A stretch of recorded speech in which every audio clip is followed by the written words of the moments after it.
And we are live right here on the NFL DraftCast. It is Jigsaw right here, WinDailySports.com, joined as always by Dave, by Jay, and a special guest we'll get to in a second. But as always, man, make sure you hit that like button, make sure you hit the subscribe button, all the content right here at Win Daily Sports. And this is the live NFL DraftCast. If this is a first time that you're joining the show, we will build 4 DFS lineups, get the audience involved as well. I'll mess around with the audience. We'll go back and forth. I like to have fun. I'm with 3 pros here, so I'm the flunky that's going to have some fun, which is cool, which I love. We're going to do it live. You're going to see the screen come up. You're going to see the picks that we do. Interject, call us idiots, call us smart, whatever you want to do. But one of us always cashes at least every single week. So this is fun. But Jay, man, without further ado, like I said, I'm with 3 pros, but one of them is bigger than all of us. So introduce our VIP guest. John, he's calling you fat like in the first 2 seconds, bro. It's pretty messed up, John, calling him fat. No, most people don't know, man. Statsational, he never leaves the office, man. I've worked with this guy. We founded the Sharp app together.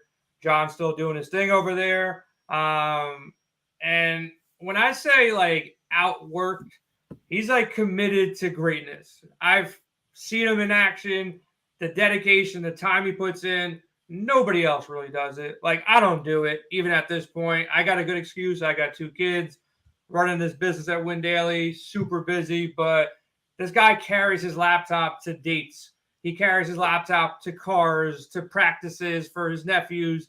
I've heard it all. John, I got to say, top 10 DFS player in the world. The only person that I would trust is blindly giving my money to. There's a couple people. You're one of them. My first question for you, though, is before DFS, what did you do with all this time? Because you got no time now. All you do is DFS and sports bet. What did you do before this? Like, when you left the room, where did you go?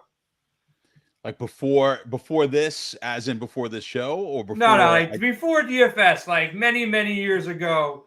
Where were you spending all this extra time? I actually had free time. I had a job, so I had plenty of free time. Like, I used to sit on a trading desk and do shit all day. We used to, what I used to do? We used to bet on horses all day. That's what we used to do. Me, my boss was a huge horse guy.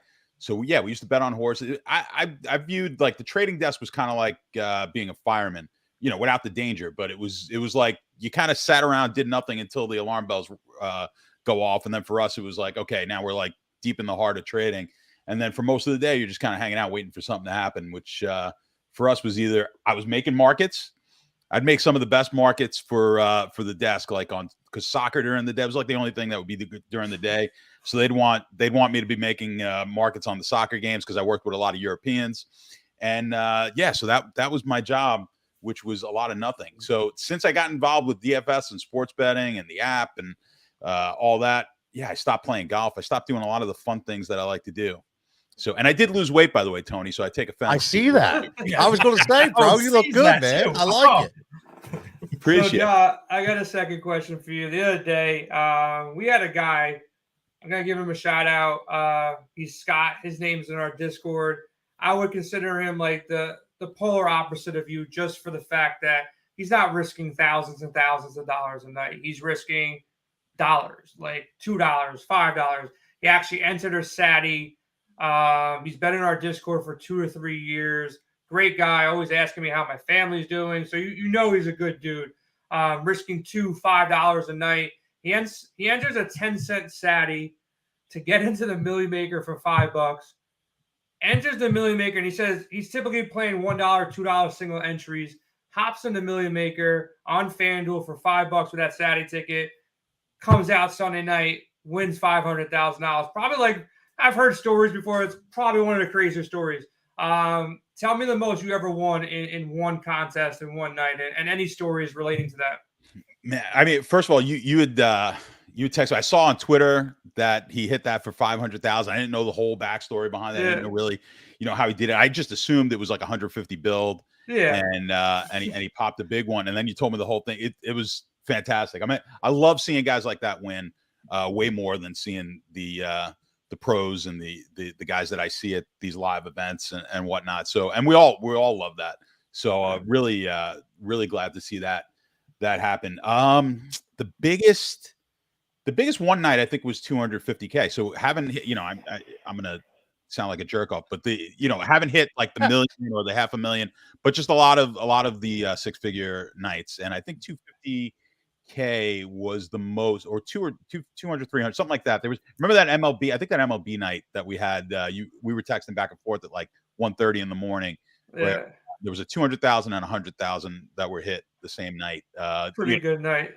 Pretty good night. Yeah. So I have to say, like, I thought I was calm before I met you, and the couple years that we've kind of been on calls together, grind lineups together, talk it out, watch games, whatever.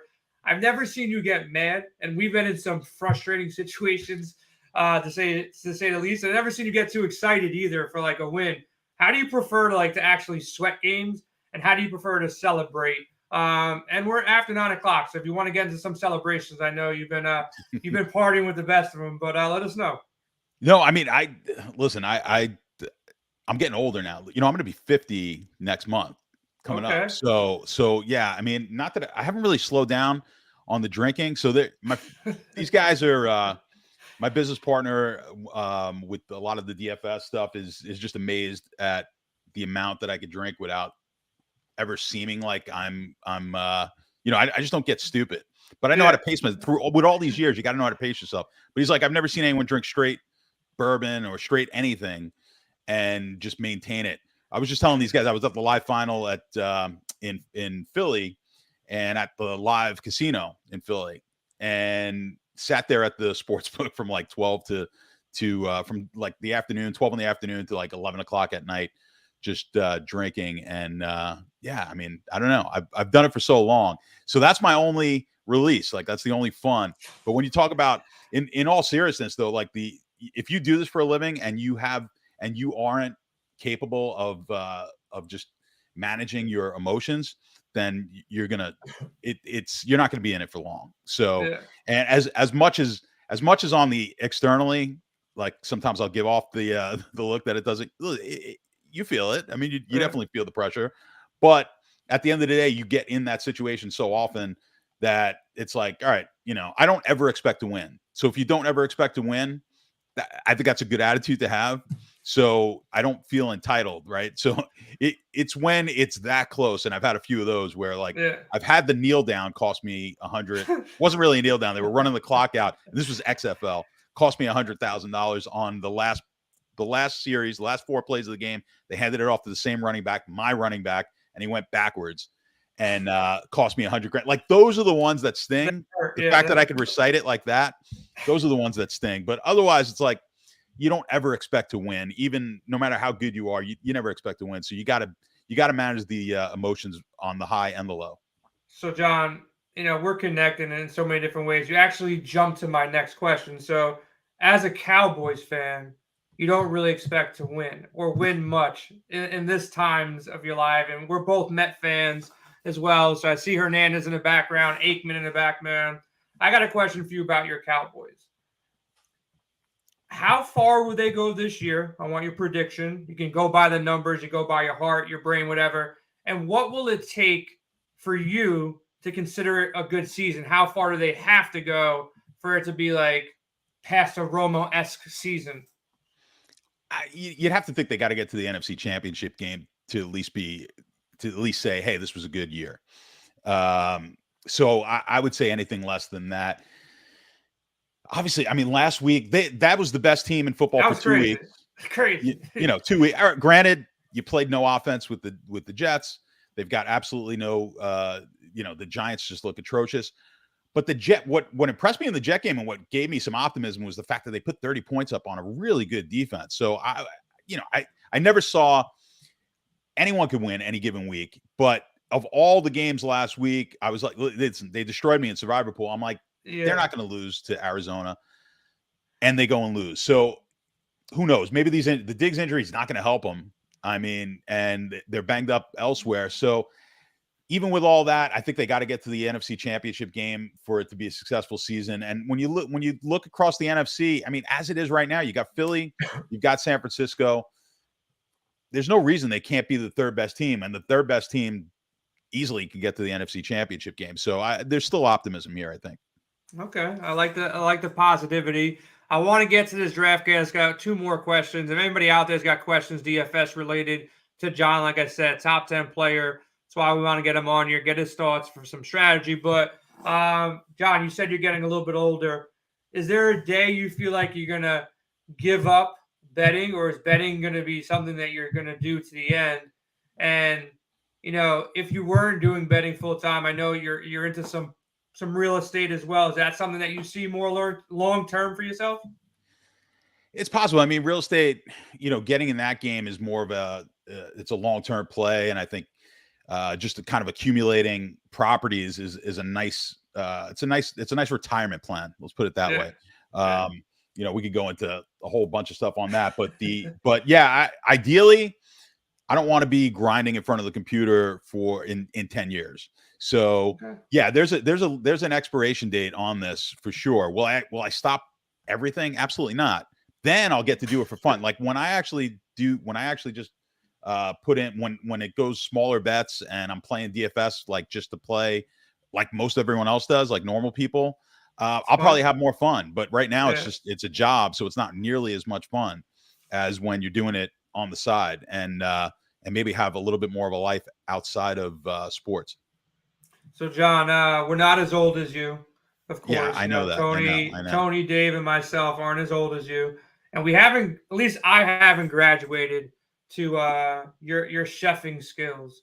I've cooked all my life and I love cooking steak, but I don't think these guys over here, Dave and Tony, know how you cook your steak. So what's the best way to cook a steak in the Statsational household? Yeah. So, well, you got to sous vide a steak because I know you're saying this because I brought it up to you in the past, right? Yeah. So I want you to actually cook it for me for my first time. I want you to be the person that delivers the sous vide or whatever you call this thing. Sous vide style of cooking. I don't know if the boys have heard of it. I mean, it's the great thing for me is because I do all the cooking, and it's like when you're sitting in front of the computer all day to sous vide, it's like you don't really have to time. You don't need a specific time for it. Real simple. There's a machine. It's called a Joule, and you just get a big bucket of water, vacuum seal, or in a like a what do you call them? Like a sandwich baggie or something like that, Ziploc bag, and you put whatever your protein is. In this case, let's say it's a steak. Season it up, vacuum seal it, drop it in the water. It's a water bath. And it just circulates the water at a given temperature, whatever temperature you want. So then you can leave it in there. So like if I drop it in there at 3-4 o'clock in the afternoon, I can leave it in there till 7-8 o'clock, and it just stays at that temperature. You take it out and then you sear it, and it's perfect. So it's a much easier way to cook, and then you can even do it when it's frozen, which is what I did today. I had a frozen steak. You drop it in there, add an extra hour, and boom. Is it better though? It might be easier, more convenient because you're getting old and all that kind of stuff, but does it actually taste better? Well, it does. Well, here's the thing. You're going to get the exact temperature. You can't screw up the steak because you're going to get, I'll cook it to 130. So your entire steak, when you cook a steak, it gets gray around the edges because it's more well done the closer you get to the outside of the steak. So if you cook a steak like this, it's just red. The entire steak is red. It's at the perfect temperature. And from top to bottom. So you're just searing that outside lid and everything else is just. Yeah, you're just a minute on each side. Once you take it out, I put it in the cast iron, like just, get it super hot. If you got a really hot grill, something like that, and you're just getting it seared on the outside. It's really, it doesn't take a genius to do it. But I cook corn on the cob in that thing. I cook fish is fantastic because everyone screws fish up. So cook the fish in there. I make great chicken in there, nice and juicy, because you could cook it at a low temperature, and then So when you cook a chicken breast, it dries out because you cook it at a high temperature. You don't have to do that with the sous vide because you cook low temperature, but the bacteria gets killed by the length of time that you're cooking it. So yeah, I'm a big fan. I use my sous vide like 3-4 times a week minimum. You thought you were coming here for DFS and betting tips, and you're getting the chef tips from Statsational. But I'm gonna let Dave take over from here. He's gonna give you the rules, how we do this thing, and on top of that, probably tell us that he won again last week. Wait, hold on. Can I ask John one last question? Yeah, go for it. No, honestly, because I've been wanting to ask him this because I think, listen, we all talk about having these alter egos and having. Dude's got the best friggin' name ever. Like, John, Statsational. Like, who did you come up with that? Did somebody give it to you? Like, how did that come about, man? All right. I absolutely love it. I do. So I'll make it quick. So I was on the trading desk. I'm developing like these models for the NFL. This is like 2011, and I wasn't like big in the gambling forums or anything like that. And someone was like, "Oh, post your games so we could track them on this website, this sports betting website." So I was like, I got to come up with a good name. I'm like, I'm using all these stats-based models and everything. It literally took me 5 minutes, and I was like, okay, that's the name, and it's stuck with me now for like 12, 13 years, whatever it's been. And yeah, sometimes I don't know. I mean, I guess it's a good name. So sometimes it's really quick. Ladies The best ones are the ones you don't have at all. Man, it's literally nobody's thinking of that. Like nobody. Like I love it. Nobody's thinking of it. Ladies love Statsational. That's all I can say, man. It's LL Cool S. LL Cool Stats. I am J too. So See that? Yeah. A lot of J's. So you're about to take this new tag or handle that Jay wants. While you were sharing it, Jay. Yeah, see? It's on. But hey, let's talk about last week real fast for everyone. Yes, you're right. I was able to take it down, and it was just a steady lineup with Kirk Cousins leading the way, being one of the top quarterbacks at a good price. We had some other good picks all last week. Looking at Jay, I got to warn the audience tonight. One of the guys you picked tonight will get hurt, but your best pick was Mike Williams. And then obviously saw where that went. Anthony Richardson in week 2. So just warning. We never heard the end of it. Consistently. Yes. Warning. But Jigsaw, you just missed in some areas, but Kenneth Walker was huge. He ended up being one of the leading running backs last week. And obviously scoring those touchdowns was big against Carolina. And Scott, well, I'll give him credit. He took Justin Jefferson. We can move on from his lineup there. But let's move on to week 4 and the rules. And John, you've seen it, you know it, but we're going to start off. I won last week, so I get to pick where I draft first. Then we're going to pass it over to you as our guest to choose where you want to pick in the draft. We'll do a snake draft here, and we'll have fun. We'll call you out if you go over your salary, but it'll be on the screen. Everything's in play, and let's have some fun. So with that, I'll lead off.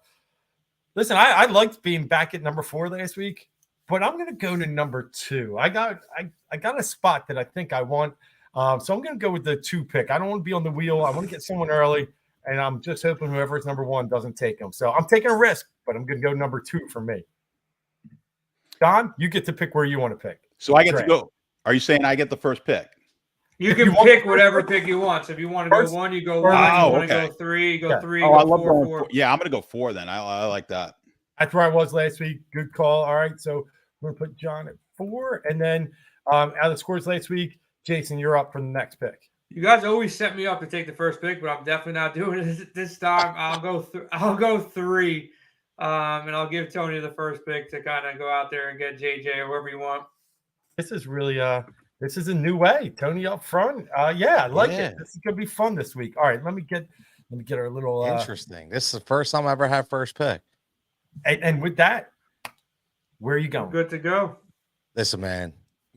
I got a first pick. So, and just so everybody knows, audience, chime in, man. I'm not afraid. Like, you're not going to hear me make excuses about injuries or somebody looking at my cheat sheet like Jay does every week. So if you want to get in, you want to give me some picks, hook it up right here. Listen, this is easy for me. I'm not going JJ. Give me Stephon Diggs. In my opinion, great game environment. Just look at him overall, man. Like, the target share that he gets every single game. I mean, come on, man. He 2 double-digit targets in 2 out of the last 3. It's just going to be more double-digit targets going against a high-powered offense. So I'm going to start off with my man, Stephon. What a game environment, too. There's a lot of good game environments this weekend, but the Miami Buffalo could be explosive. Maybe not 70-point explosive, but it could be crazy. So I like it. Listen, I'm starting off with value. I just think he's the most underpriced person on the board this week. With Mike Williams' injury, I'm going Josh Palmer. I think he's mispriced greatly at $4K. I think I can really build a team as long as I get him started. So, yeah, I'll start with the Chargers, hopefully now number 2 receiver. I know it was 7 targets last week. Joe, thanks for saying my pick real quick. I will go with Keenan Allen. I thought you might go there, or one of you two guys might go there. So yeah, Keenan all day. John, I asked you earlier, what you want to do after, after DFS, and I thought maybe you'd want to go the path Tyreek Hill is looking to go afterwards. I don't know if you saw that, but he said he wants to be a porn star once NFL season is over. So I don't know if you want to go that way, but we'll see what happens with your fourth pick. All right, man. See, you guys are way more prepared. So you got and I got two, am I picking on the comeback? Yep. So you put more pressure on yourself. That was why I wanted to go 4. There's so many ways to go. This is crazy. But should I go? I feel like I want to go a little. All right, who did Palmer went, right? Okay, we got it up on the board. Diggs, Palmer, and Allen. So you guys are just gonna hammer that one game. So I'm gonna get off of that. All right, I'm gonna go different and see. I'm gonna go more GPP. How about that? I'm gonna go with Chase. I like the matchup. And then I don't want to do that now because I feel so. John, just so you know, you're just trying to beat us, but obviously you still want to post a great score. So I want to try to put a good score up. Obviously, I want to beat you guys, but but I'm gonna go with Chase because I just think Tennessee really stops the run really well, but you can throw on them. So I'm going to take a shot there. And Chase kind of came out, had a much better game on Monday night. And, there's so many games that I want to get on here. I want to get in that Denver-Chicago game, but I don't know who to take in that game. I really want to get a piece of that too. What if I took a value play at wide receiver and took what's the price? I'm sorry, guys. Am I it's okay. You guys okay. down? Take whoever you want. Sorry. Take whoever you want. I love it. I love seeing the reaction of someone first drafting with us. It's not easy. Yeah. Meanwhile, this guy's going to win like $100,000. We got no problem, no stress. This gets me more. This gets me like a couple buttons. It's just going to be $100,000. No problem. This gets me more worked up. So, all right. Your pride's on the line, John. Your pride is on the line. I hate this matchup, and I'm gonna. I hate the match. All right, you know what? Screw it. I'll go back to the well on the guy who just had a monster last week, and I'll take Mostert. Yeah. Okay. You scare me. When you said you were going to go value, I got somebody. There was a different play that I was going to go value. No, I didn't go Mostert. I'm not going Mostert, but I'm going with the guy that I still think people aren't respecting him much. I'm not expecting the same week out of him as he did last week, but don't really understand the pricing either on DraftKings on this dude. Adam Thielen, 4,500, going against Minnesota. After what he did in Seattle, got a touchdown in the last 2 games. He's their number 1 receiver. He's a trusted guy. I'm going to go back and just take advantage of the price tag. Cheap price, number 1 receiver, going against Minnesota that can't stop anybody. And I thought you were going there, John, so you got me a little bit scared. Were you there? Was Thielen anywhere in the mix or off the radar? No, he definitely is, but that was not the guy I was thinking about. Okay. All right, then hold him out. Don't let Dave get him because Dave's won like 3 of the last 4 weeks, so we can't let that happen again. No, that's a good pick. And as you probably all know, and the listeners know, Thielen came from Minnesota. I'm sure he's got a little bit of scar tissue and is ready to, put that out there. And Bryce Young's back. It looks like he practiced today. So I don't know if that's better or worse for Thielen, but he's been a target monster no matter what. So I'd like the pick. There's many ways. Like I said, there are a lot of good game environments this week. And I think I'm going to get back into one. Now that I went cheap, I'm going to go with Justin Jefferson. I haven't had him yet. I was really torn about going with a number 1, but it's never going to stop with Minnesota this year. They're going to be down. He's going to have to throw. Jefferson can get all the targets. And the beautiful thing about Minnesota, they just have 3 receivers. That's all they throw to. They don't really mix anyone else in. So he's in the field 90% of the time. Give me Jefferson. Okay. Obviously, there's nothing wrong with that call. Can't say anything bad about the dude. Go, all right, Tony. Man, I'm like John. Listen. I'm gonna go. do I go stud or do I go value? It's like back and I know. forth. Do I go stud or go value. You know what? I'm gonna go home base, man. I'm gonna go value. Give me DeAndre Swift. Listen, man, like I understand. I don't expect this dude to rush for 130 yards every single game, but after seeing that switch flip and seeing these 10 and 9-minute drives and just showing the confidence they have now in DeAndre Swift to relegate Kenny Gainwell back to the pass catching back, which we all thought he was going to be. It was just a matter of time, right? But we just knew that he was going to come out as the starter, which he did. But DeAndre Swift just looks like as long as he can stay healthy, he's just going to be a monster for this team. They're going to continue to run the ball. And listen, they're at home where they run the ball even better. So 5,700, give me him all day. John, let me ask you a quick question on Swift. My two best bets of the year so far was taking Swift in the first game that we thought maybe that role would be there. Line I got at like 34 or 35, and he broke through that shit like in the first quarter. Last week, I couldn't believe it. Yeah. Last week I got it even late. I got it like at 38, and they still blew through it. Why were they still pricing it under 40? And I'm gonna look right now. What do you think they price it moving forward? Like, is Swift now get that bump where he's in the 60s, 70s, or he stays in that realm? I don't know. The price was because they figured he'd be splitting time, which he did, but he was just so dominant in his half of the game. And I'm not all that optimistic that he's going to get a lot more of the snaps here. I don't know. I mean, you guys are 63. 63 is a number for this week. That's scary. That's a question.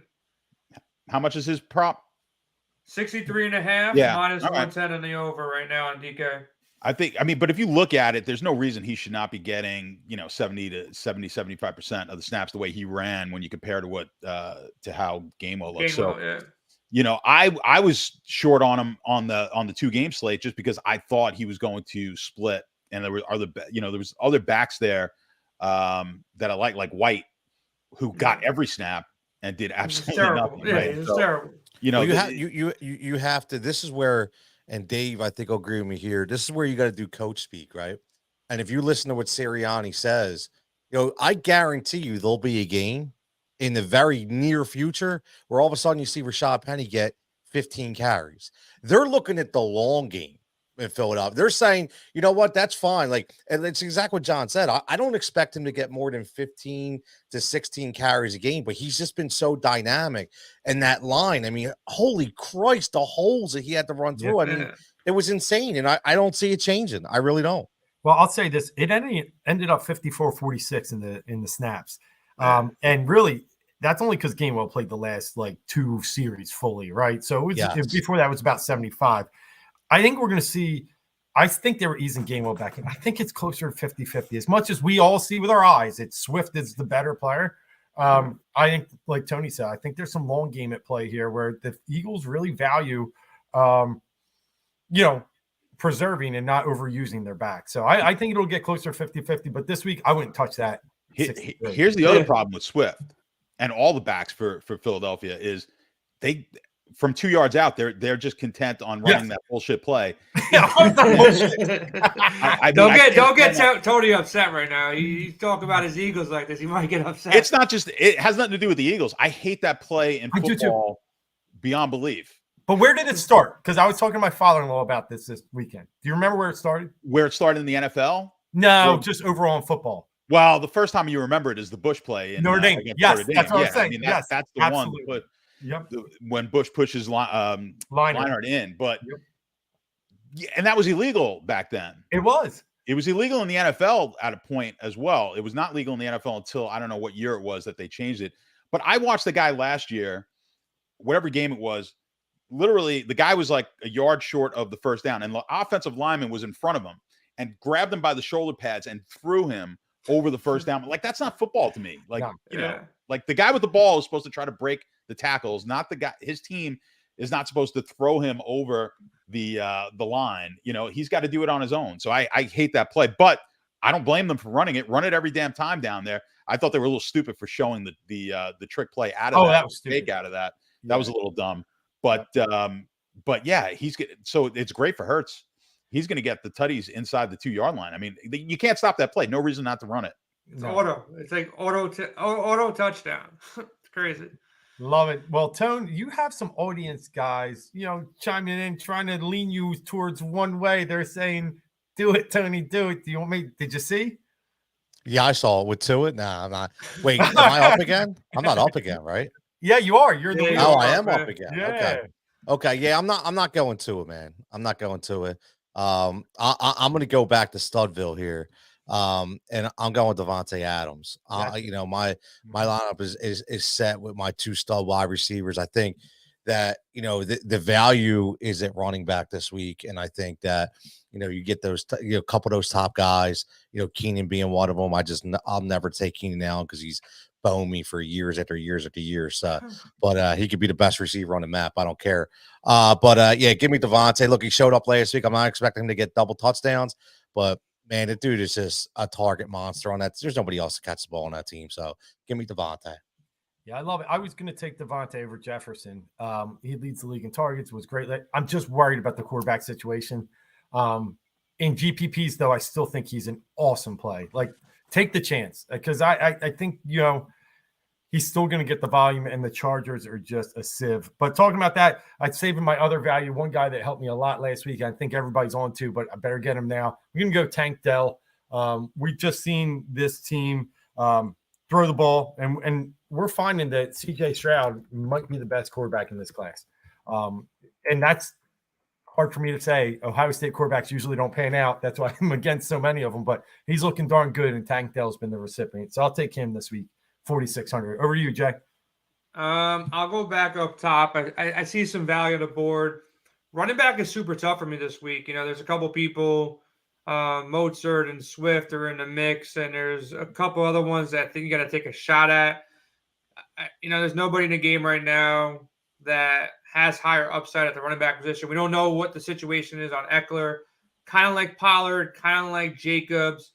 I'm not touching Henry, who can go off at any time. He's a stud, don't get me wrong. But I'm going to go McCaffrey. FanDuel put a crazy number on him, futures-wise as well. 850. I got a ticket on that. Feel pretty good about that one if this dude can stay healthy.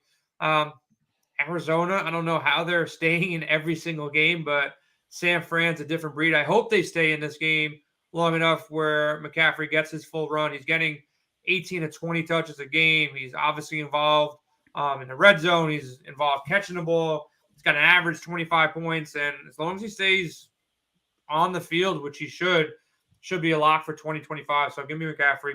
Paid up, but I don't like running back at this week. Well, you don't want to go with your boy that you told me you were in love with Joshua Kelly. I told you he was a stiff last week. You're like, give me all Kelly shares, man. He's going to get them all. He sucked ass last week. You exactly what I said. So go back. Go take Kelly. Go ahead, take your boy.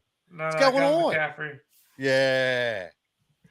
Yeah, I'll tell you, the problem with Kelly, and we all know this, he just doesn't put up, it's like 3 yards per carry. But he'll have one of those weeks where he gets 2 or 3 touchdowns.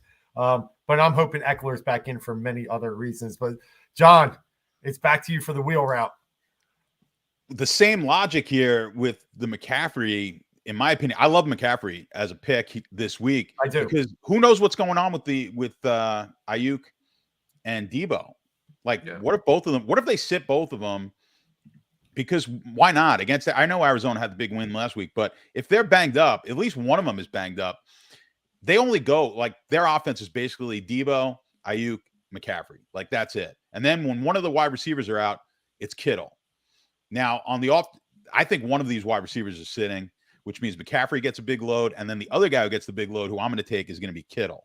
So I'm taking Kittle this week. Nice. And I think we get a big week out of Kittle. You have to play Kittle on the weeks when one of those guys is out. Otherwise, he's just in there blocking. He's just a great football player. So they use him to block and whatnot. He's not the Kittle that we saw a few years ago, where he's getting all the catches and the targets. But when they're missing one of those guys, they go to Kittle. So I like McCaffrey. I think he'll have a big week this week, and I'm hoping the same for Kittle here. So let's see where I'm going to go next.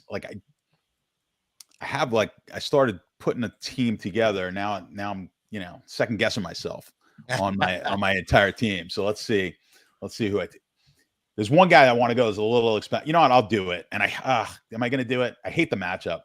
But I like the workload and I like the back.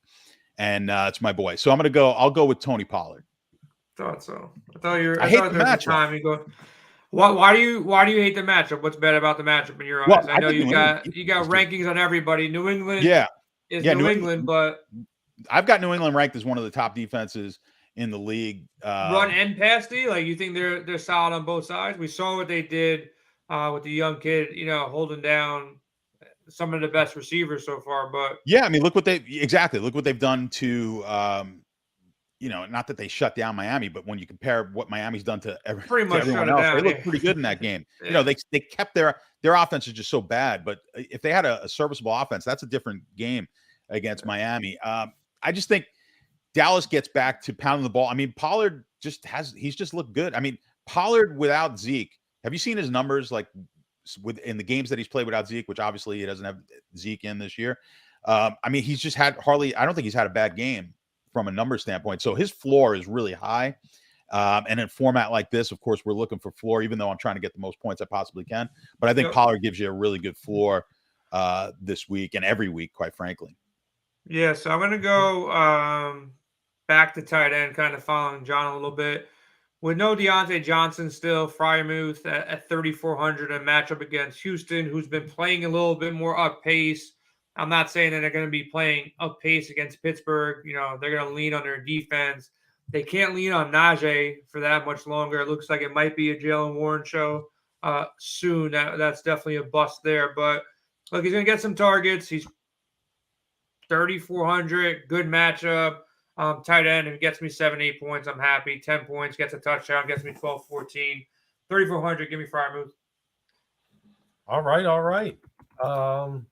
Back to you, Dave. I struggle with I'll get his name in a minute, but I know it's the E first. But yeah, in the end, so now you guys have been starting. I agree that it's a tough matchup, but Pollard, he just gets the volume, and that's all you ever want out of running backs. And for me, I'm going to go Javonte Williams here.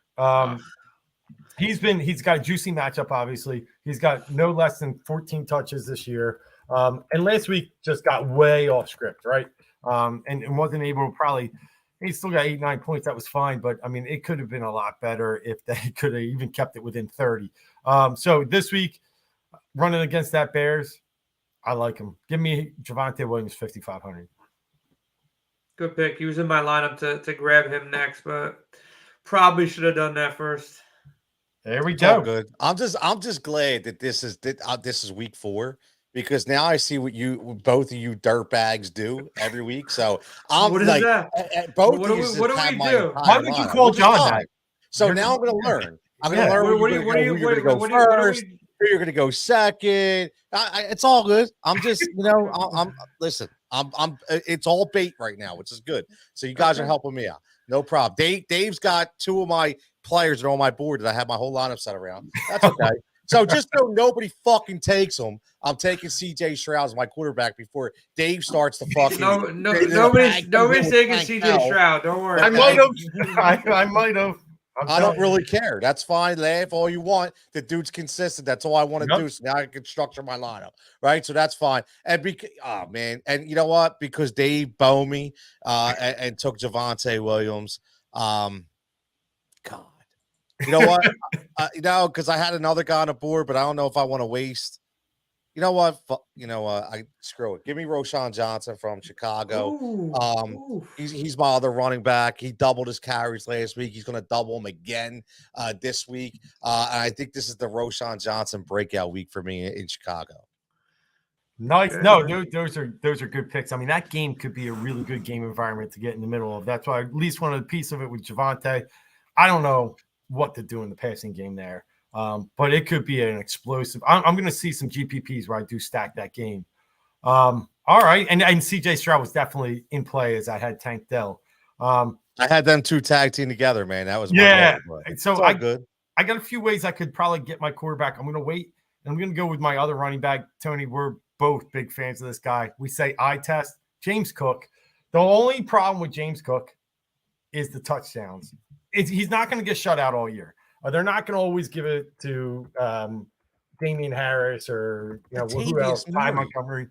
Latavius Murray's 110 years old. That's what Still getting a rock. He'll score. It just might not be from the 1 or 2 yard lines. And like Statsational said earlier, Buffalo's like the Eagles. Josh Allen will steal a couple of goal line touchdowns, but he's just been so good in between the 10s that I'll take James Cook, especially in that game environment. Yeah, I'm gonna take a shot here. Running back is super weak. You guys got a lot of the good ones. I was gonna go Javonte with my next pick, but I'll take a shot back on Madison. Good game environment against Carolina. Minnesota's got to win. Don't know the situation on Cam Akers. I don't know if they're going to make a swap or they're going to take touches away, but he got 20 touches last game, a little bit more productive, still getting targeted out of the backfield as well. Carolina can hang. I got a little, mini stack between him and Thielen. Good price tag, 58. It could burn me if Akers plays a little bit more than I expect, but running backs weak this week. Good matchup, good price. I'll take it. All right. I like it. Madison was a play for me last. I truly believe he's the starter until he fumbles it away. So I think he's still got another couple of weeks. So basically, he's going to fumble in the first quarter, and he won't get hurt this week for me. But I'll lose this guy. All right, great. I wasn't picking him, but someone's getting hurt. With that, it's over to you, John. All right, this I'm starting to this is now where it's getting tight with the money here. So what do we got? 4 spots to go. You're at 5 spots to go here. Yeah. You got about average 4,500. Yeah, well, that's not very good. Well, all right, I gotta go cheap on the quarterback here. So I think the cheap quarterback that I like this week and get ready to throw up. But I know. Do you know where I'm going? I'm going with Russell Wilson. That was my next guy. I like that. He's in my lineup too, man. Like there's 2 guys that's that I'm willing. Fun. Yeah, there's 2 guys that I'm willing to take this week cheap that I'm kind of leaning on. I didn't mind. I don't mind Andy Dalton if he plays. To be honest with you, like if Dalton's in there, I don't mind the matchup for Dalton. But Russell, I think, is probably the safest in that 5K range for sure. Yeah, I mean, you got to like that matchup. So now, what do I got? 3. So I've got. I could go. I need like a receiver in that. Oh, let me see who you guys have here. If you you guys are too smart. You already took all the value guys that are good. So let's see. Sucks. Let me see. I'm just looking in the ranges. I'm looking in the ranges to try to figure out what the best way to do this. All right. I'm looking for the right team. This is so tough. All right. What about not a guy I was really thinking about, but how about KJ Osborne? I didn't give it much thought, but I mean, it's a good matchup. 4,200 under the gun. That's the best I could do. I didn't have a lot of time to think. I feel too much pressure. Yeah. Value. It's a good value play. I don't know if Tony's eyeing my quarterback now, and I don't know if I should take him now or later. So I already have a quarterback. I know, dude. I wasn't going to tell him. Oh, wait. So you already took a quarterback? All right. So. Once he said that, I was going to let him. Oh, well, you didn't put it in. Wait, who doesn't have it? I don't want to hear no Dave, you don't have a quarterback. No, but Dave, you don't have a quarterback. No, right? he's got CJ Stroud, the guy you wanted. No, I don't want Stroud. So he thinks that's a sucky pick. It's all good. Everybody else has got a good pick. Tony picks them. I don't get shit. I get fucking boo birds in the background. You know what I mean? I told you I like Stroud. That's all right. That's all right. I got thick skin. I'm gonna switch it up. I don't think take a quarterback, please. Yeah, I don't think you're gonna take a quarterback or my quarterback. So I'm gonna go with, surprisingly, I need some value. I didn't know. I said it on the series like 100 times about this dude. I thought his range of outcomes could be like 2 catches, broken toe, or maybe 90 catches, or maybe 100 catches, or then somewhere in the middle, he just like middles out and this team just falls apart. But Michael Thomas, for the most part, looks decent enough to be out there. DraftKings hasn't really adjusted his price because he hasn't scored a touchdown, but the targets are there, 8.99. We'll see what happens with Jameis probably starting here. I would assume, but who knows if Carr is going to come back or not. I'm not really sure yet. So Michael Thomas, 5,200. Tampa Bay is terrible. I don't even know how they won, the first 2 games, but not good defensively. I know they made a couple big plays, but I think, Thomas in the dome with Kamara back should open some stuff up. I don't know what the workload would be for Kamara, but I think Thomas is pretty safe at 5,200. Yeah, I like it. Tampa and New Orleans is always interesting. I saw someone ask earlier where my shades at. So you know what? You're right. Why did I wait this long to put them back where's on? those Brett the Hitman Heart shades? There you go. Hit that Heart Foundation music. The Heart. I know John and I's good friend Kevin loves the shades. So if he's watching right now, he definitely loves those shades. Hey, why not, man? Hey, I'd rather be known for something than nothing. So you know what? I'll do a nothing pick right here. I'll go defense. I'm going with my Cleveland Browns. I just feel like that defense is very underrated. Going at 2,800 this week. Yes, Baltimore's got a good offense, but they're dinged up everywhere. I think Myles Garrett can raise hell again. Let me take Cleveland at, I think, a really good price at 2,800. Cool. All right. I'll get ready for the Boo Birds. I got double picks here, right? Yeah. So because Dave took Tank Dell, I'm going to go Nico. So give me Nico to pass him out with CJ Stroud. And I'm going to actually, I'm going to go in that Minnesota game, and I'm going to take TJ Hawkinson. I like Hawk. I think he's a really good target monster for Kirk Cousins. Shows how good he is. And, I think he's just in DFS. He's just going to be steady whether he scores or not. So I'll take him. I like it. Hawkinson's good. I really thought about pairing him up with Jefferson, but instead I'm going to go another tight end here, and we'll call it the Bates Motel. The Eagles, the one thing that they don't really guard well is running backs out of the backfield for catching and tight ends over the middle. Linebackers are still a little weak. 31st against the tight end. I'll take a chance here at 2,800. I can get a pretty good a guy that's getting some targets and take a shot here. John Bates. John Bates. Psycho music. Where's that psycho music? Exactly. The Bates Motel, baby. Yeah, baby. I'm gonna take John's next pick before he takes it. Give me Cortland Sutton in this game. I like my list too. Yeah, I like the Denver-Chicago game. Kind of sneaky, maybe not. Wilson, nice combination, cheap price. Cortland Sutton hasn't been adjusted either. He scored 2 touchdowns. He's getting targets. As long as Russell stays in this game, Chicago's terrible, man. Like, they really are. They're in a bad spot, bad defensively, bad offensively. John, before you talk about how you like Sutton, what's your thoughts long-term Justin Fields? How many more years he got? How bad is it? Is it bad? How many more games does he have? Yeah, it's like, well, this is it. I mean, if he doesn't go off as far as fantasy for me, I'm like, if he doesn't go off this week, he's got to have a big game this week, or at least a respectable game. But that entire team looks bad. The offensive line looks terrible. I mean, he doesn't have time to do anything. They're not calling any run plays for him. I don't know what has happened there. He had the 2 big games last year, and I mean, there's no reason to not have look at what Denver's done defensively. I mean, Sam Howell or whatever the hell his name is, put up 30 something points again, on this defense. So this defense has been atrocious.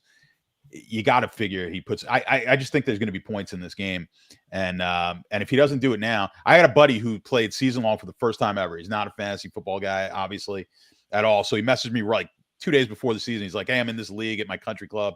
He's like, "I don't know anything about it." I said, "All right." I just sent him like a sheet. I'm going to just draft off of this. So he drafted, and he should, of course, he had to show me who he drafted, and I haven't thought anything about it. 2 days ago, he goes, "So do I drop Justin Fields? Like, what do I do?" I go, well, you can't drop him this week. I'm like, give him 1 more week. I go, but after this week, if it's no good, he's done. He might be done anyway, but at least play him this week. Percentage ownership. Where do you think you land on him this week? 150, putting 5%, 10%, or more? No, I don't know. I don't think it'd be more than that. I've been sitting at I've been like in that 4 or 5% range every week this year. So I got to go higher than that. So I mean, it's been, if it's either this week or never. It's like you push a couple more chips and you say fuck him, he's done after this. That's it. Yeah, he's dead to me. Yeah. So yeah, no. All right. So yeah, obviously I like that game. We've been talking about it, and so you took Sutton. and I'll go with Mims then.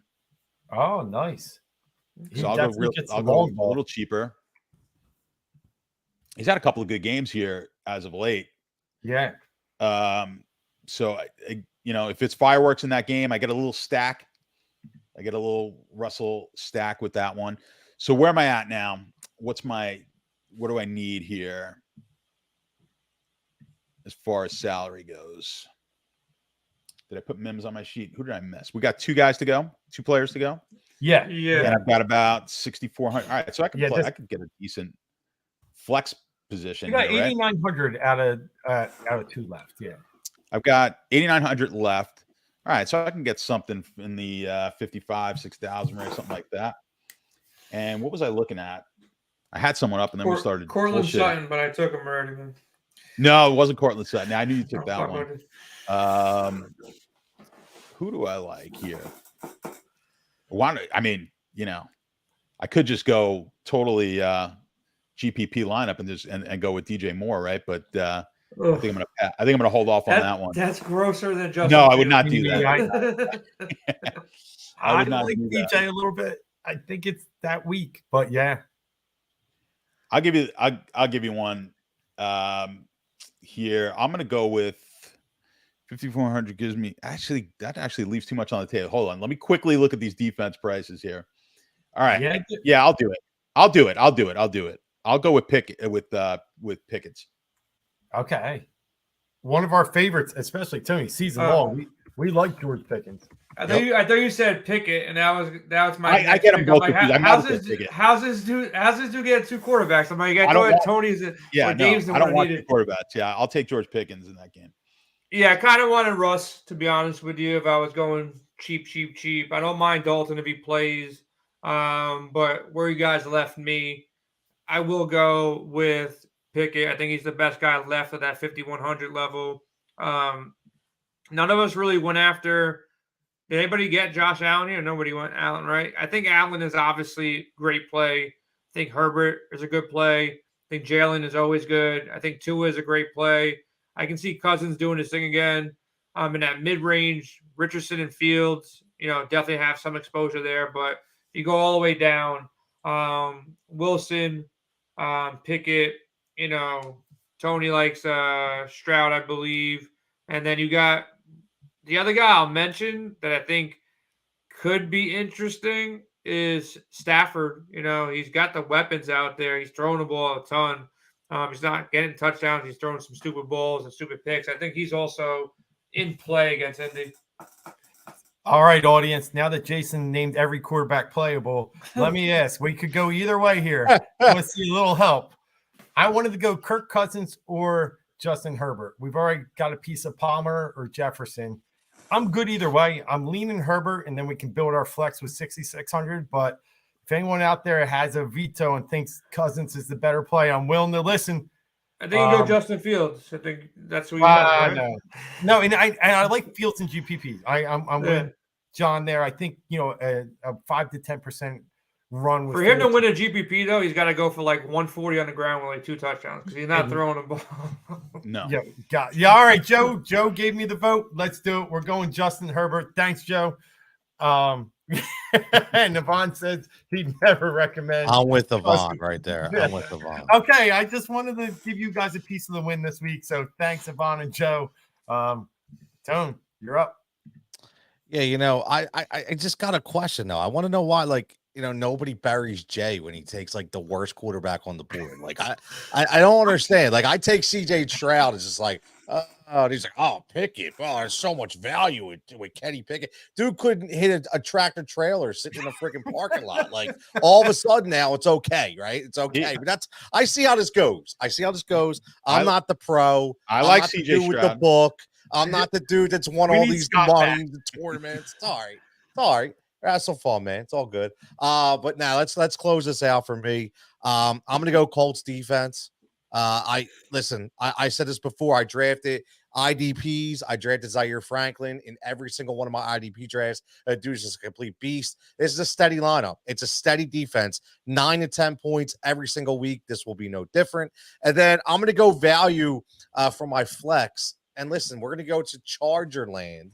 Okay, and I know everybody's in on the Josh Palmers and the Quentin Johnstons and give me some Donald Parham, little red God. zone action there Tony, for 2,800. Is it Wait, because am I getting a compliment here or what? No, you're not getting a compliment. If you don't follow my tweets. So like on Sunday after he scored the first touchdown, I put it out there. I'm like, he's my least favorite person in fantasy football and DFS because like you don't have him in any of your lineups, and you have every other piece. You have the Keenan, you have the Mike Williams, you have Eckler on these given days, and Parham just vultures all these random touchdowns away from the guys you paired up with Herbert, and he's tilting more than any other player on that team.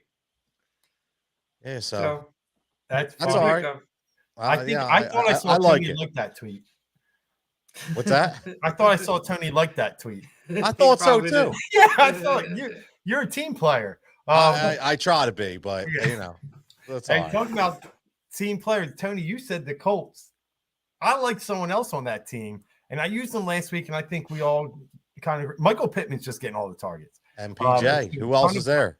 Yeah, ton of volume. I don't care. Now it looks like Richardson is going to play, and I think he should be in your quarterback player pools as well. I'm not worried about the concussion, but I think Michael Pittman, it's a really good week. These Colts, I wrote it in my futures article. Over 6.5 wins was one of the biggest targets I had for several reasons, but one of them is they're creative offensively, and they're showing it. They can win with Anthony Richardson or the Minshew man, and no matter what, Pittman's still getting the target. So I'll take him to close out my lineup and pass it over to Jason. Yeah, I like some defenses up top. Kind of a little bit lower are the Saints. You guys know by now I'm not a buyer of Baker Mayfield for the past couple of years. I think he's a bum. He's doing better than I thought, to be honest with you. Mike Evans helping him out with some big catches. But the Saints, they're not letting a lot of points up. They're controlling the clock. They've laid up, 18 points in total. But they had some easy matchups, but this entire division is going to be easy matchups when going against Carolina. They lost a tough one in Green Bay. They beat Tennessee. So they're getting pressure on the ball. Baker is prone to make mistakes. I got 3,600 left. I think they're pretty good value. If not, obviously, you get the Niners, Eagles, and Dallas up above. If you can get there, get there. But I wouldn't pay $4,700 for a defense ever. It's fucking the craziest number. Crazy. John, have you ever seen a higher number than 4,700? I don't recall. I can't think of any like 5K defense. No, it's been years. I think maybe like 8 years ago there was a 5K defense, but I don't remember seeing a 4,700 defense in the longest of times. It's way out there. Yeah. Listen, if I had $100 more and I had the chance, I was like, oh man, I would love to take the Saints, and that's but Saints defense looks pretty nasty, quite frankly. But I think the defense on the other side of the ball in this game has the potential for more points. So I'm going to take the Bucks because I'll take my boy Jameson throwing 3 picks in this game and we'll hopefully return one for a touchdown. So as good as the Saints defense has been, the offense hasn't been all that great. I think the offense will actually put up more yards. The classic Jameson, like they'll get more yards, but he'll throw me a couple of balls. He doesn't see he has like colorblind or whatever he is. And he'll throw it to the wrong team a couple of times. And hopefully we can convert one of those to a touchdown. Because I'm going to need a little bit of help. I think I like some of you guys. I like CJ Stroud. I'm sorry. I think that might be the best. John, you get any shares of Winston if Carr's out? Revenge game against the Bucks. Yeah, I mean, potentially, yeah. Carr's definitely going to be. I think Winston's going to play. So yeah, I do like that. I almost went. I'll definitely have some shares of Winston because he could put some points up. But I almost went with Minnesota, who's an atrocious defense. At least the Bucks can potentially play good defense. But if Bryce Young plays, I could fit them in. That's where I was going. If Bryce Young plays, I kind of like Minnesota's defense here too this week, even though they're just god awful. But I just think the turnover potential is a lot greater with Winston. So I'll take my chances there that we get a couple of picks. Maybe we could put one in the end zone. Yeah, and again, we talk about former teams, right? Facing a former team, Bucks are going to be riled up to try and get some of Jameis Winston's balls and take them back. So I'm with you. Jameis is a gambler, and that's one thing we know. He throws picks. Now, one question I have for you guys: the Eagles didn't pop here, and the only reason I want to bring them up is last week the Bills were the number 1 scoring defense by a wide margin and won many people money and that was going against Washington and Sam Howell. Could we see the Eagles have a similar? Tony, what do you think? It's been interesting, man, because I feel like the pressure that they give up the middle. I mean, listen, Jalen Carter and Jordan Davis are just, Big are goats. playing out of their mind, right? I Mhm. mean, it's just playing out. Every GM should be fired who passed on Jalen Carter up to number 8. But the biggest, I think, surprise has been Jordan Davis, who we thought was just going to be a run stuffer, where he's actually getting to the quarterback at will, man. Like, yeah, it's flashes of an even bigger Jerome Brown that we're seeing in the middle. So here's the thing, Dave. It's funny. One thing I did see last week is I saw Slay get beat a couple times.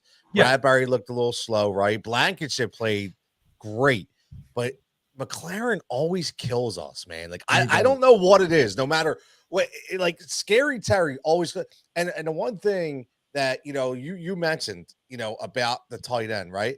I do think Hal is a little more mobile than people give him credit for. So I think, that's one thing we struggle with too. We struggle with mobile quarterbacks because those linebackers aren't up to par. So I think if he gets outside of the pocket, I think it could be a long day for Philly.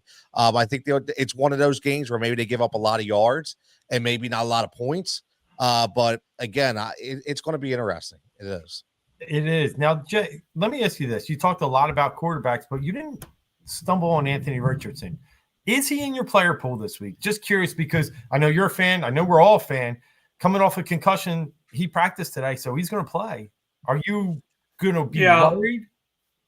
Look, in these GPPs, if you're entering 150, he stays in your player pool for sure. Pretty much everybody up top above him is in your player pool. They all have good matchups. So maybe 5%, somewhere in that range. You got an easy pairing with Pittman. You can run him naked if you really wanted to as well. Probably have the same exposure that I have on him that I have on Justin Fields, somewhere in that same range. Same way with Winston, a little bit less of Pickett, probably a little bit more of Russell Wilson, and nobody else, Dalton. And, if Dalton plays, maybe a share or two there with a cheap Thielen stack just so you can pay up. Obviously, Allen and Tua should have, monster games. These are like, we haven't seen a team with Miami's firepower go against them yet, really.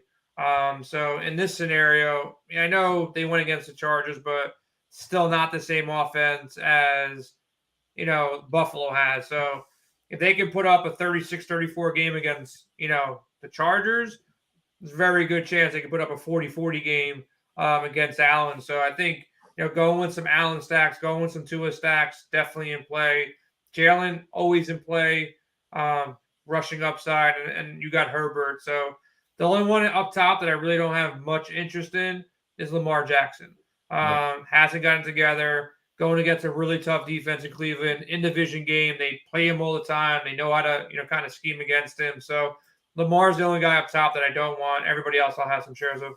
So, John, I mean, Jason talked in length about the Buffalo Miami game. I see you got Mostert, and I know you're going to play max lineups. Is Devon Shane anywhere near in your player pool? I mean, this was a magical week last week. Not even the guys that won the Millies had him, right? I mean, but now he's jumped into almost a 6K range. Do you even consider him as a one-off to Mostert, or do you pair him up?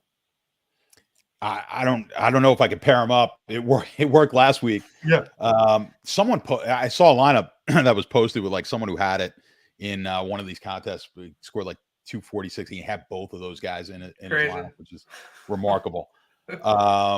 Yeah, I don't know. I mean, I'm taking Mostert here because I think running the ball. I think you can run the ball against both of these teams. So I wanted to get a piece of the running backs here. I just don't know. I'll have a little bit for sure. It's just not going to be that much. I still think it's going to be Mostert there, predominantly getting the carries. So I'm going to take my chances on that one. So I'll have a little bit, but I'm not going to play them in the same lineup. I'll avoid doing that this week. I can't think of many situations. Back in the day when you play with New Orleans, when you could play both of those guys, and it was actually really smart when you play Kamara and who's the other back? Mark Ingram. And Ingram, yeah, back then. It's tough. Like for the most part, I really don't want to get two backs from the same team on a full slate, main slate, very often.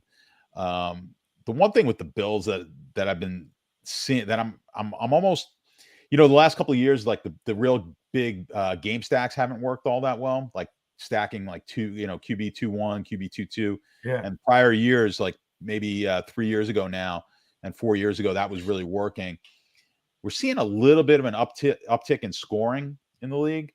So I'm just curious. I've been just sticking to like the QB 1-1, and I'm going to be like the rest of the week is going to be me like kind of digging in to see, because I'm more about the builds and the construction of the lineup. I think that's when you're doing 150, that's more important. I think you need to be smarter. Like I need to be as smart as you guys with the player. Like you guys know more about the players than I do, and in all honesty. So when you make a 1 lineup, 3 lineup, you actually have to be smarter about the players. When you do 150, it's not about the players, it's about your construction. So that's the difference. So yeah, I'm going to be doing a lot of work on figuring out lineup construction, because if you nail that, it winds up like, if you know this is going to be a week, and it potentially could, there's a few games on the board that could be really good game stacks. If you're playing 150 lineups and you strictly keep it to 1-1, and we get a couple of games, 2 or 3 games where you've got 2 wide receivers and the comeback, or 2 and 2, then you're not gonna be up close to the leaders. So construction is more important to me in the big GPPs for that you can mass enter. I like it, man. A lot of good information, and as always, I'm going to close this show out. It's been a great time, but I do have a couple things I got to bring up. Number one, I only have one thing I wanted to bring up. Right, I only have one thing because last week 2 weeks ago I buried this guy Frank, who actually worked with Scott. So when Scott came on, he was like, "Oh, I heard you bury my buddy Frank," and which was pretty interesting. I do want to comment on Peter King, but before I get to that, I got to comment on my man Jason here. Jay, I got to ask you something, because I'm confused. Right, I pivot to you. Right, you're the expert here. You just said you don't want Lamar Jackson because he hasn't gotten it together. So I'm kind of curious here, right? So he's only been averaging a 75% completion percentage. He's gone up in points in week 1 from 9, in week 2 to 22, in week 3 to 32.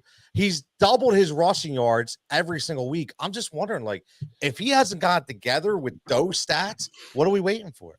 Just curious. That one of the best rush Ds in the league the last couple of years, and I think that I haven't looked at his matchups against Cleveland in the past. I'm sure they played 100 times against each other already, but this is not a defense I want to go against too often. And Lamar, he still doesn't have the weapons that he needs to air it out. Yes, he played better. When you score 2 rushing touchdowns, your numbers can get inflated, but the team put up 19 points, which included overtime against Indy, and they lost. Cincy, that defense is not that great. Yeah, he threw for a little bit more, 237, but first week, without Andrews, yes, they scored some points, but it's a rush first offense. If he doesn't rush for those, look, it's Lamar Jackson, and we've seen it so many times. He can break a 70-yard run, and I look like an idiot. Very possible. And he's got that kind of talent, but if he doesn't rush for 100 yards and 2 touchdowns, he might be sitting with like a 15, 18-point game, and you paid $7,700 for him. Could happen to any of these quarterbacks, but I think with the matchup in hand, I just said I'd rather have, if I'm paying up $7,700 and above, I'd rather just find a way to get to Herbert, Jalen, Josh Allen, going down to Tua, or even going down to Kirk Cousins, or get the same player pretty much in Anthony Richardson for $1,000 cheaper. So that's basically my thought process. But Lamar Jackson, if you're entering 150, you always have 5-10% shares of him, no matter what. Last 2 years, to defend you, Jay. So last year he only played them once. He had like 10 points against Cleveland last year. It was for 10.7, by far his worst game last year. And then in 2021, he only played them once. He only had a few plays in the second game, and he had 13.4. Like, he had his worst game of the year twice. Because the last 2 seasons, his worst game was against Cleveland. So you might be onto something.